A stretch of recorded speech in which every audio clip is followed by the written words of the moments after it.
Assalamualaikum warahmatullahi wabarakatuh.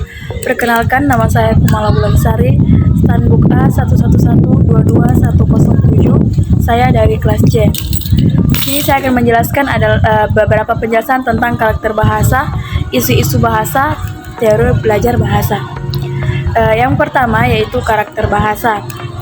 Karakter bahasa merujuk pada sifat-sifat yang melekat pada bahasa dan berperan dalam pemahaman dan penggunaannya. Beberapa karakter bahasa yang penting meliputi yang pertama arbitrariness atau kehendak bebas. Hubungan antara kata atau simbol dengan makna yang mereka wakili bersifat kebetulan atau kehendak bebas. Misalnya, tidak ada alasan mengapa kata cat atau kucing harus merujuk pada hewan tersebut. Yang kedua yaitu dualitas atau duality. Bahasa terdiri dari unit-unit yang lebih kecil atau fonem yang dikombinasikan untuk membentuk unit-unit yang lebih besar atau kata-kata. Misalnya, unika dan AE dalam bahasa Inggris dapat digabungkan untuk membentuk kata cat atau CAT. Productivity atau produktivitas. Bahasa memungkinkan pembicara untuk menghasilkan kalimat-kalimat baru yang belum pernah didengar sebelumnya. Pembicara dapat menggabungkan kata-kata yang ada secara kreatif untuk menyampaikan makna baru. Yang ketiga yaitu displacement atau displacement. Kemampuan bahasa untuk menyampaikan informasi tentang hal-hal yang tidak hadir secara fisik atau tidak terjadi pada saat itu. Misalnya, kita dapat membicarakan masa lalu, masa depan, atau tempat yang jauh. Yang kedua ada isu-isu bahasa.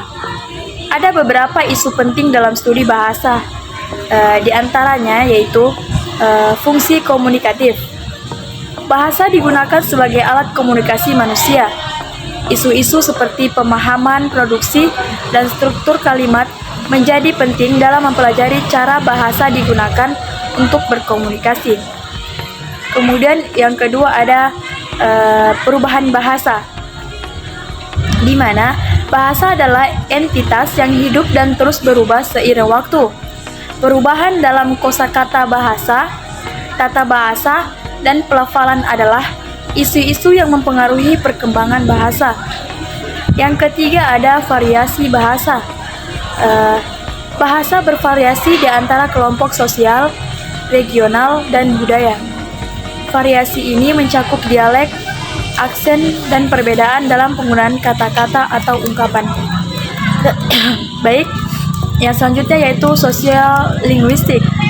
Sosiolinguistik mempelajari hubungan antara bahasa dan masyarakat.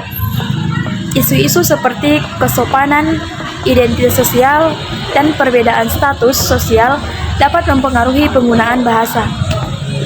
Berikutnya yang ketiga yaitu teori belajar bahasa. Ada beberapa teori yang menggambarkan bagaimana manusia belajar bahasa. Beberapa teori yang terkenal yaitu meliputi yang pertama behaviorisme. Teori ini berpendapat bahwa bahasa dipelajari melalui penguatan dan pembentukan kebiasaan. Proses ini melibatkan stimulus reaksi dan asosiasi antara kata-kata dan makna. Kemudian yang kedua yaitu nativisme. Teori ini menyatakan bahwa manusia memiliki kecenderungan bawaan untuk belajar bahasa. Menurut pendekatan ini, ada struktur bawaan dalam otak yang memungkinkan pembelajaran bahasa secara alami. Kemudian yang ketiga yaitu interaksionisme, di mana pendekatan ini menekankan peran interaksi sosial dalam pembelajaran bahasa. Berinteraksi dengan orang lain membantu anak memahami dan menggunakan bahasa dalam konteks komunikatif. Kemudian yang keempat yaitu kognitivisme.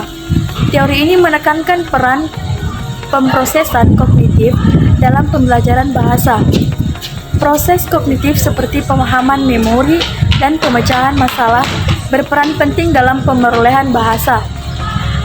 Demikianlah penjelasan tentang karakter bahasa dan isu-isu bahasa dan teori belajar bahasa secara lengkap. Terima kasih. Saya ucapkan wassalamualaikum warahmatullahi wabarakatuh.